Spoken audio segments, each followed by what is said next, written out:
दीपावली के इस 5 दिवसीय महापर्व के उपलक्ष्य में हमारे संस्थान में लक्ष्मी प्रदायक पूजन पैकेट उपलब्ध करवाया जा रहा है। आज ही इसे बुक करवाएं। जय माँ लक्ष्मी। मैं निधि शिमाली आप सभी के इस YouTube चैनल में आप सभी का स्वागत करती हूँ। आज मैं आपके सामने कर्क राशि वालों का अक्टूबर माह का मासिक राशिफल लेकर उपस्थित हुई हूँ और ये माह व्रत और त्योहारों से भरा होता है, क्योंकि इस माह में हमारा हिंदू धर्म का सबसे प्रमुख पर्व 5 दिवसीय दीपोत्सव मनाया जाता है और ये पर्व हमारे जीवन में नई ऊर्जा लेकर आता है। इसका उत्साह हर व्यक्ति को अपने जीवन में देखने को मिलता है और भी कई व्रत और त्योहार इस माह को विशेष बना रहे हैं। तो जान लेते हैं कि कौन से व्रत त्योहार ऐसे हैं जो कि इस माह को और भी अधिक विशेष बना रहे हैं। तो 2 अक्टूबर को महात्मा गांधी जयंती और लाल बहादुर शास्त्री जयंती मनाई जाएगी। 3 अक्टूबर को दुर्गाष्टमी जो कि शक्ति का पर्व है वो मनाया जाएगा। 4 अक्टूबर को महानवमी और विजयदशमी का पर्व संयुक्त रूप से मनाया जाएगा, जो कि विजय के उत्सव के रूप में जाना जाता है। 9 अक्टूबर को शरद पूर्णिमा आ रही है। 13 अक्टूबर को करवा चौथ जो कि सुहागिनों का पर्व है वो मनाया जाएगा। 23 अक्टूबर को धन त्रयोदशी का पर्व बड़ी धूमधाम से मनाया जाएगा और इस दिन से 5 दिवसीय इस महापर्व की शुरुआत हो जाएगी। 24 अक्टूबर को नरक चतुर्दशी और दीपावली का पर्व एक साथ मनाया जाएगा। 25 अक्टूबर को कार्तिक अमावस्या और आंशिक सूर्य ग्रहण आ रहा है। वहीं 26 अक्टूबर को भाई दूज और गोवर्धन पूजा एक साथ की जाएगी। 29 अक्टूबर को लाभ पंचमी का पर्व बहुत ही धूमधाम से मनाया जाएगा। तो ये पूरा माह व्रत और त्योहारों से भरा हुआ है। पर ग्रह गोचर के हिसाब से ये माह क्या लेकर आया है उसके बारे में जान लेते हैं। सबसे पहले बात करते हैं ग्रहों के राजा सूर्य की, जो कि वर्तमान में अपनी शत्रु राशि कन्या में विराजमान है और 17 अक्टूबर को वह अपनी नीच की राशि तुला में प्रवेश कर जाएंगे। वहीं बुध ग्रह की अगर बात करें तो वे वर्तमान में उच्च के होकर कन्या राशि में विराजमान है और 26 अक्टूबर को वे अपनी सम राशि तुला में प्रवेश करेंगे। मंगल ग्रह की अगर बात करें तो वो वर्तमान में अपनी मित्र राशि वृषभ में विराजमान है और 16 अक्टूबर को वे अपनी अति शत्रु राशि मिथुन में प्रवेश करेंगे। वहीं गुरु ग्रह पूरे माह अपनी खुद की राशि मीन में स्वग्रही होकर विराजमान रहेंगे। शुक्र ग्रह की अगर बात करें तो वे वर्तमान में अपनी नीच की राशि कन्या में विराजमान है और 18 अक्टूबर को वे स्वग्रही होकर अपनी खुद की राशि तुला में प्रवेश करके विराजमान हो जाएंगे। शनि ग्रह की अगर बात करें तो इस पूरे माह वे वक्री अवस्था में अपनी ही राशि मकर में विराजमान रहेंगे। राहु इस पूरे माह मेष में जो कि उनकी सम राशि है और केतु इस पूरे माह तुला में जो कि उनकी सम राशि है उसमें विराजमान रहने वाले हैं। तो ये है इस माह की ग्रह गोचर की स्थिति। अब इन ग्रहों की परिस्थितियों के आधार पर मैं मासिक राशिफल देती हूँ, तो कैसा रहेगा आपका ये महीना उसके बारे में जान लेते हैं। शुरू करते हैं कर्क राशि वालों का अक्टूबर माह का मासिक राशिफल। सबसे पहले तो आपको बता दूं कि ये जो मैं राशिफल दे रही हूँ वो चंद्र गणनाओं पर आधारित है और आपकी राशि और लग्न दोनों के हिसाब से समान रूप से प्रभावशाली भी है। और आपकी तो राशि स्वामी ही चंद्रमा है, जिस पर शनि की सप्तम दृष्टि लग्न पर पड़ रही है। ये समय आपके लिए इतना अच्छा नहीं है, थोड़ा सा आपको संभल कर चलने की आवश्यकता है। अंतर्द्वंद से गुजर सकते हैं, रिश्तों में भी मनमुटाव आ सकता है, मिसअंडरस्टैंडिंग क्रिएट हो सकती है। थोड़ा सा मैच्योरिटी से अपने रिश्तों को संभालेंगे तो बहुत जल्दी अपनी स्थिति को सामान्य करते हुए दिखाई देंगे। कोई भी कार्य कर रहे हैं तो उस कार्य में तल्लीनता आवश्यक है, तो बहुत संलग्न होकर ध्यानपूर्वक अपने कार्यों को करने का प्रयास करें। वहीं ददियाल वालों से मतभेद हो सकते हैं, थोड़ा सा इस मामले में भी सतर्क रहें। कन्फ्यूज़न हो सकता है, थोड़ा सा कभी कभी काम को लेकर प्रेशर भी महसूस करेंगे, पर अपने ऊपर इन चीज़ों को हावी अगर आप नहीं करेंगे तो सफलता जरूर प्राप्त करेंगे। और अगर इन चीज़ों को हावी कर लिया तो निश्चित रूप से आप सफलता नहीं बल्कि परेशानियों को न्योता दे देंगे।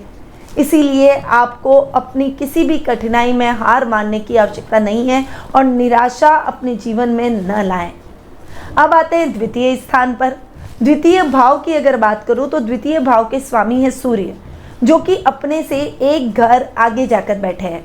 सूर्य का अपने से एक घर आगे जाकर बैठना यानी धनेश का अपने से एक घर आगे जाकर बैठना बहुत अच्छा, पर ये सकारात्मक परिस्थितियां आपको केवल 17 अक्टूबर तक ही मिलेगी, क्योंकि 17 अक्टूबर के बाद का समय जब सूर्य आपके सुख स्थान में आ जाएंगे तब वे नीच के हो जाएंगे। तो परिस्थितियां उस हिसाब से आपको विपरीत मिलती हुई दिखाई देगी। बहुत सजगता के साथ आपको आगे बढ़ना पड़ेगा। धन की परिस्थितियां आपके लिए अच्छी बन सकती है, परंतु आप सोच समझकर डिसीजन लेंगे, कदम उठाएंगे, तभी आप अच्छे लाभ की परिस्थितियों तक पहुंच पाएंगे। इस समय जो भी कार्य करेंगे उसमें आप अच्छी सफलता जरूर हासिल करेंगे, परंतु वर्क प्रेशर को अपने ऊपर हावी नहीं होने देना है, ये मैं आपको बार बार कह रही हूँ। जो नौकरी पेशा लोग हैं उनके लिए 17 अक्टूबर तक का समय बहुत ही बढ़िया है। मतलब उस समय तक आप अपने कोई भी इम्पोर्टेंट काम कर सकते हैं।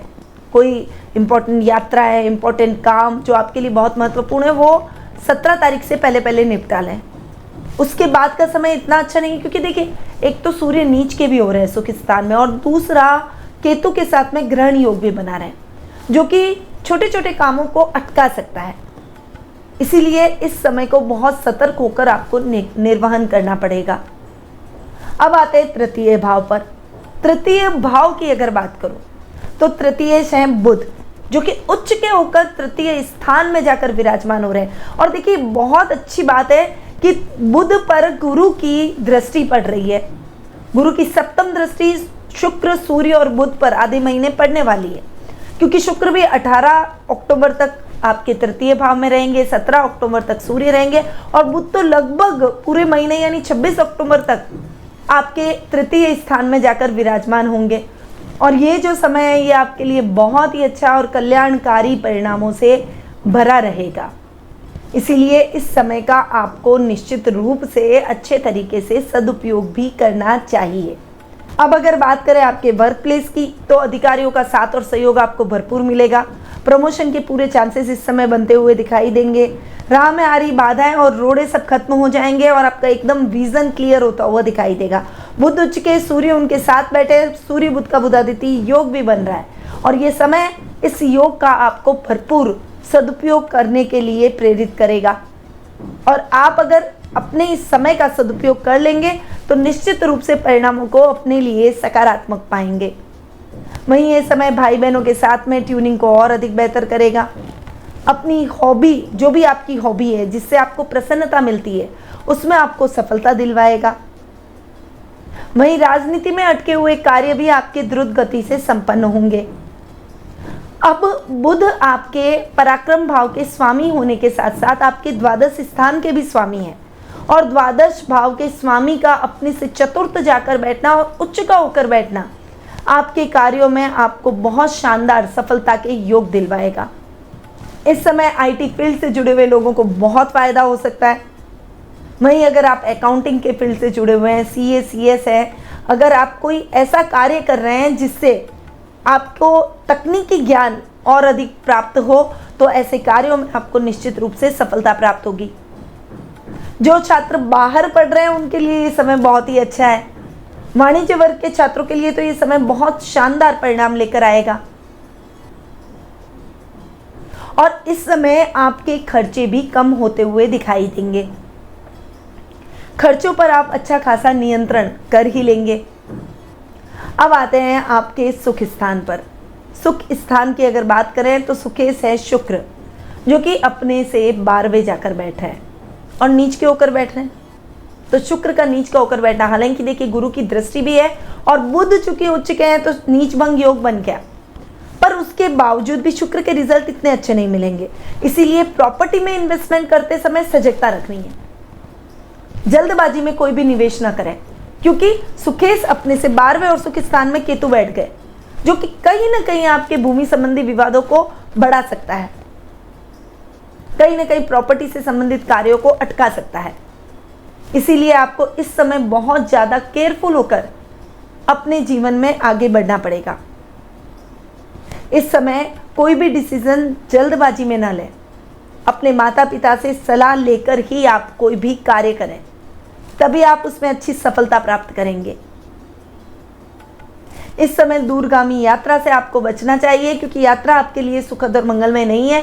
वाहन के रखरखाव पर भी खर्चा आ सकता है, पर ये स्थितियां आपको केवल 18 अक्टूबर तक देखने को मिलेगी, क्योंकि उसके बाद शुक्र की पोजीशन और अच्छी हो जाएगी, क्योंकि शुक्र स्वग्रही हो जाएंगे और स्वग्रही होकर शुक्र मालवीय नामक महापुरुष योग बनाएंगे। पर केतु के साथ भी बैठे हैं, इसीलिए थोड़ा सा संभल कर रहना ही है। पर आपकी सजगता, बुद्धिमता, विवेक आपके काम आएगा। अब शुक्र चूंकि आपके लाभेश भी हैं और लाभ भाव का स्वामी अपने से पंचम जाकर बैठा है, परंतु नीच का होकर बैठा है। गुरु की दृष्टि भी पड़ रही है और नीच भंग योग भी बन रहा है। अतः लाभ की स्थितियां इतनी नहीं गड़बड़ाएगी, मतलब बहुत ज्यादा लाभ तो नहीं मिलेगा, परंतु हाँ सामान्य परिस्थिति से आप आगे बढ़ते चले जाएंगे, उसमें कहीं कोई दिक्कत नहीं आएगी। इस समय आपको अपने पारिवारिक सदस्यों से, भाई बहनों से मार्गदर्शन मिलेगा और उसकी वजह से आप अपने नुकसान की स्थितियों को कम कर पाएंगे और अपने लाभ की स्थितियों को अप कर पाएंगे, यानी बढ़ा पाएंगे। अब 18 अक्टूबर के बाद का समय तो आपके लिए बहुत ही बढ़िया है। हालांकि लाभ भाव का स्वामी अपने से षष्ठम जाकर बैठेगा, परंतु शुक्र स्वग्रही होकर केंद्र में आ जाएंगे, तो यह समय आपके लिए ओवरऑल ये महीना लाभ के हिसाब से शुक्र के ठीक रिजल्ट देगा। बस निवेश करते समय संभल कर निवेश करना है, जल्दबाजी में कोई भी डिसीजन नहीं लेना है। अब आते हैं आपके योग कारक ग्रह मंगल पर, जो कि आपके पंचम भाव के स्वामी हैं और पंचमेश अपने से सातवें स्थान में यानी लाभ भाव में जाकर बैठे हैं और मंगल की दृष्टि पंचम भाव पर पड़ रही है। इस समय जो इंजीनियरिंग के फील्ड में जुटे हुए हैं, जो गवर्नमेंट जॉब की तैयारी करना चाहते हैं, उनके लिए ये समय अच्छा रहने वाला है। परंतु 17 अक्टूबर के पहले का जो समय है, उस समय अगर आपकी कोई परीक्षा होगी तो सकारात्मक परिणाम मिलेंगे, उसके बाद होगी तो हो सकता है कि लक आपका साथ नहीं दे, तो मेहनत में अपन को कमी रखनी ही नहीं है, ताकि हमें लक के भरोसे बैठना ही ना पड़े, क्योंकि सूर्य नीच के हो जाएंगे और सूर्य गवर्नमेंट जॉब के कारक ग्रह माने गए। इसीलिए आपको थोड़ा सा संभल कर चलना है। पर जैसे अगर आप अपना भाग्य नेवी में, पुलिस, सेना आदि में अगर आप आजमाना चाहते हैं तो करियर में आपको बहुत अच्छा सपोर्ट ये समय देगा।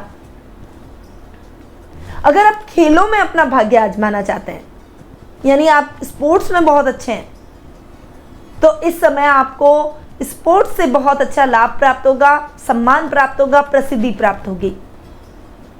आपके बच्चे अगर स्पोर्ट्स में अच्छे हैं तो उनको प्रोत्साहित कीजिए, क्योंकि वो बहुत अच्छा कर सकते हैं। छात्रों के लिए ये समय बहुत ही बढ़िया रहने वाला है, मनानुकूल परिणामों की प्राप्ति होगी।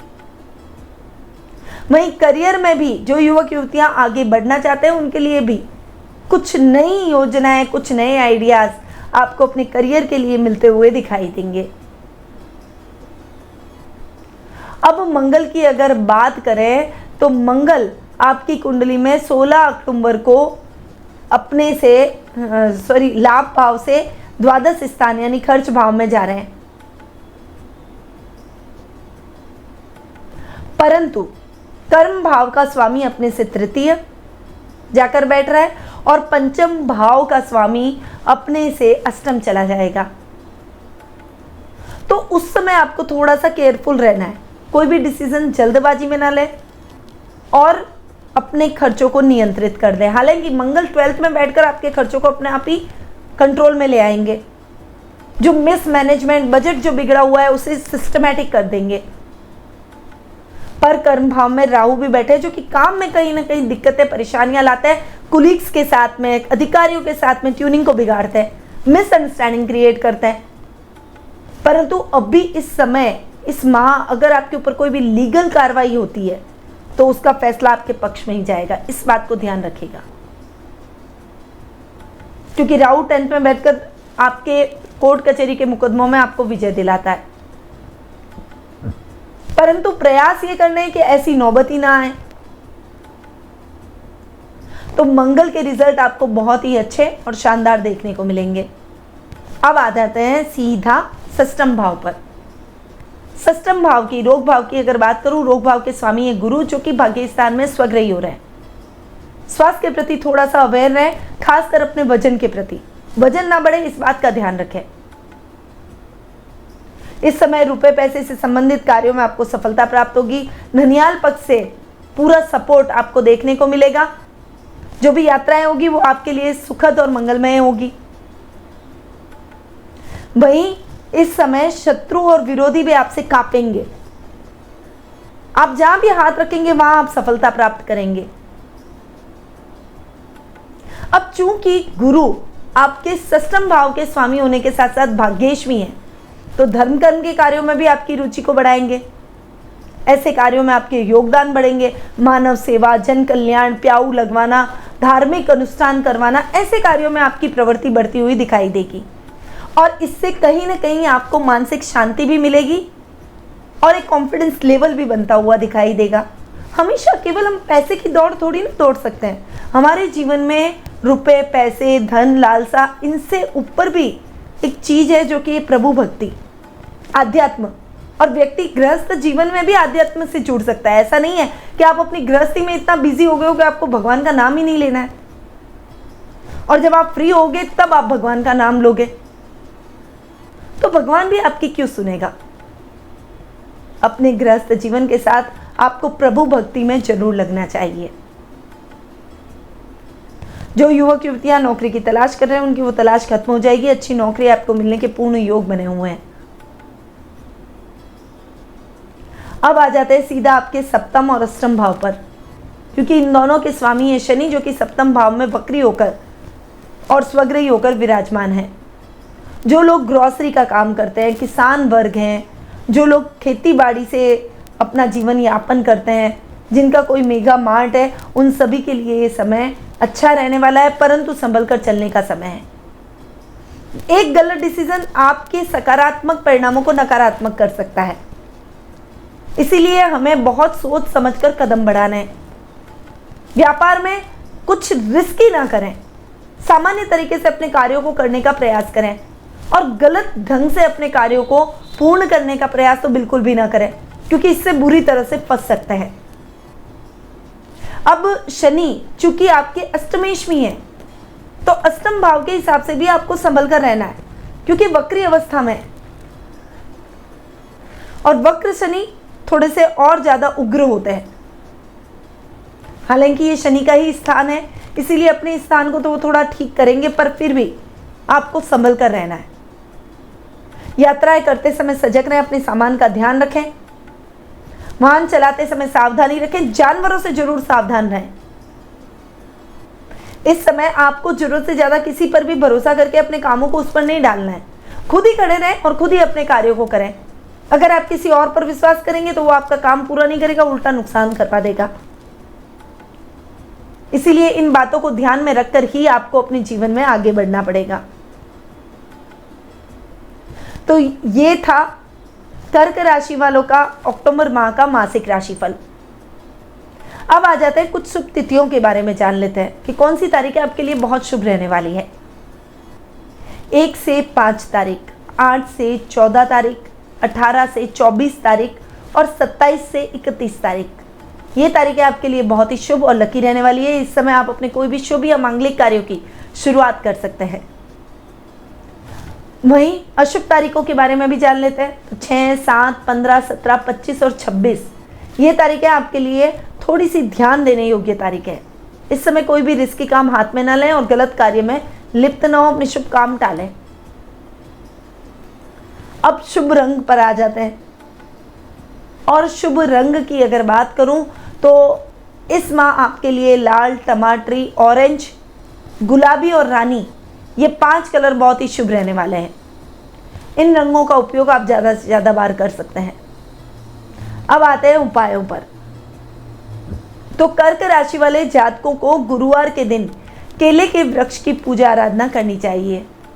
जातक पीसी हुई हल्दी जल में मिलाकर बृहस्पतिवार एवं अपने नक्षत्र वाले दिन पीपल के वृक्ष में अर्पित करें। मोती रत्न जरूर धारण करें। भगवान भोले शंकर की पूजा आराधना करें। कच्चे दूध में जल मिक्स करके उन पर अभिषेक जरूर करें। प्रतिदिन वट वृक्ष में जल जरूर चढ़ाएं अगर आपके घर के आसपास है तो। नवग्रह पूजा आपको जरूर करनी चाहिए। तो ये कुछ उपाय हैं जो कि कर्क राशि वालों के लिए बहुत ही उपयुक्त है और आपको करने भी चाहिए। परंतु ये उपाय मैंने गोचर की स्थितियों के आधार पर बताया। यदि आप अपनी जन्म कुंडली के माध्यम से अपने प्रश्नों के उत्तर प्राप्त करना चाहते हैं तो टेलीफोनिक अपॉइंटमेंट और पर्सनल मीट के माध्यम से मुझसे कुंडली विश्लेषण का लाभ प्राप्त कर सकते हैं। अधिक जानकारी के लिए स्क्रीन पर दिए गए नंबरों पर जरूर संपर्क करें। अब मैं अपनी वाणी को यहीं विराम देती हूँ। स्वस्थ रहिए, व्यस्त रहिए, मस्त रहिए और सदैव मुस्कुराते रहिए। जय श्री राधे कृष्णा।